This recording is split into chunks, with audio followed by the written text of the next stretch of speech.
Olá, seja bem-vindo à Redação Nota 1000 Passo a Passo. Nessa aula nós vamos falar sobre repertório sociocultural e como ele é importante para elevar sua nota na redação Enem. Então, venha com a gente.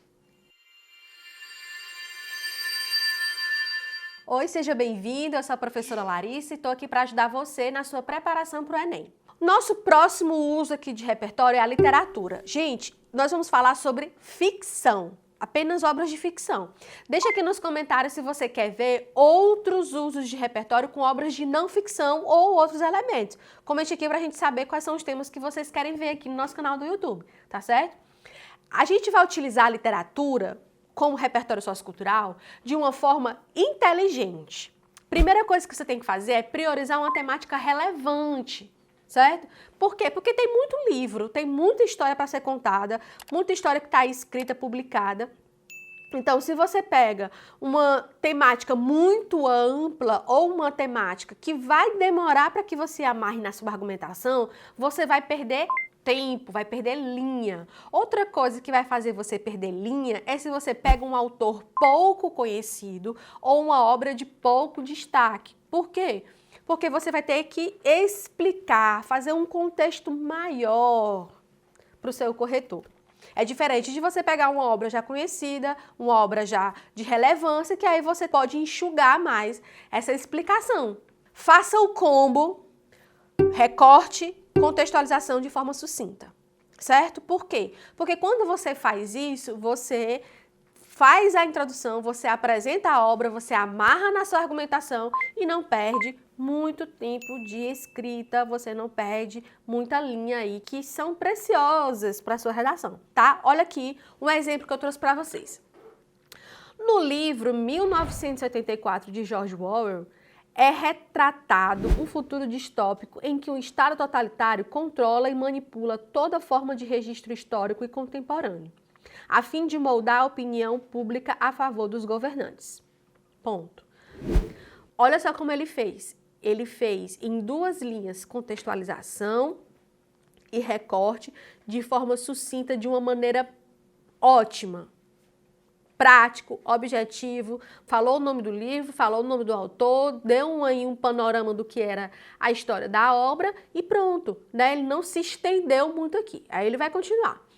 Nesse sentido, a narrativa foca na trajetória de Winston, um funcionário do contraditório Ministério da Verdade que diariamente analisa e altera notícias e conteúdos midiáticos para favorecer a imagem do partido e formar a população através de tal ótica. Fora da ficção, é fato que a realidade apresentada por Orwell pode ser relacionada ao mundo cibernético do século XXI. Gradativamente, os algoritmos e sistemas de inteligência artificial corroboram para a restrição de informações disponíveis e para a influência comportamental do público preso em uma grande bolha sociocultural. Então, ele pega o exemplo, ele faz um recorte, ele dá um pouco mais de informação. Essa informação que ele traz aqui sobre, né, o personagem, sobre o trabalho dele, é interessante. Aí você pode me perguntar: mas ele não se estendeu aqui? Ele se estendeu nessa explicação, ele trouxe mais detalhes da obra, mas o que é interessante é que nas palavras do candidato, ele vai trazer elementos que vão basear a argumentação dele. Quando ele diz aqui assim, ó, altera notícias e conteúdos midiáticos para favorecer a imagem do partido, né, do livro, e formar a população através de tal ótica. Então, quando ele finaliza essa contextualização para já amarrar com a argumentação que ele vai apresentar aqui, é interessante você ver que a escolha de palavras dele vai ser fundamental para a gente entender por que ele escolheu esse livro, certo? Então, não tem problema, neste caso, ele ter se estendido um pouco. Por quê? Porque ele vai fazer com que o que vem em seguida da contextualização faça todo o sentido ele ter feito essa explicação anterior, certo? Então, veja que utilizar literatura na hora de escrever o seu repertório sociocultural, na hora do Enem, é muito bom, contanto que você esteja atento a esse detalhe. Contextualize e recorte de forma sucinta, tá? De forma prática, de forma objetiva. Não se estenda muito, não vá fazer uma redação sobre o livro, até porque essa não é a proposta, tá bom? Então, fique de olho. Outras indicações que eu tô trazendo pra vocês aqui nesta... Volta. Outras obras que você pode utilizar na sua redação são essas aqui que eu vou trazer para vocês como indicação para o seu repertório.